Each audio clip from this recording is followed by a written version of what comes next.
வணக்கம் நண்பர்களே. விழுப்புரம் மாவட்டம் விக்கிரவாண்டி சட்டமன்ற தொகுதிக்கு இடைத்தேர்தலுக்கான தேதியை தேர்தல் ஆணையம் அறிவித்துள்ளது. 2011ஆம் ஆண்டு புதிதாக உருவாக்கப்பட்ட இத்தொகுதியில் முதல் முறையாக நடைபெற்ற தேர்தலில் மார்க்சிஸ்ட் கம்யூனிஸ்ட் வேட்பாளர் ஆர். ராமமூர்த்தி வெற்றி பெற்றார்.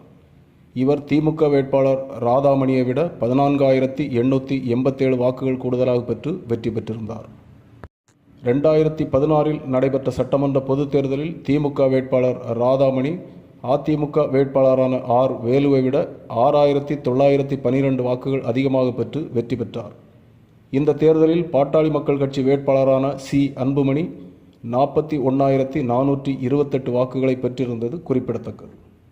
இந்நிலையில் திமுக எம்எல்ஏவான ராதாமணியின் திடீர் மறைவு காரணமாக விக்கிரவாண்டி தொகுதிக்கு 2019இல் இடைத்தேர்தல் நடைபெற்றது. இந்த தேர்தலில் அதிமுக வேட்பாளர் ஆர். முத்தமிழ் செல்வன் திமுக வேட்பாளரான புகழேந்தியை விட 44,924 வாக்குகள் அதிகமாக பெற்று வெற்றி பெற்றிருந்தார். இதனிடையே 2021இல் நடைபெற்ற பொதுத் தேர்தலில் திமுக வேட்பாளராக போட்டியிட்ட புகழேந்தி அதிமுக வேட்பாளர் முத்தமிழ் செல்வனை விட 9,573 வாக்குகள் அதிகமாக பெற்று வெற்றி பெற்றார்.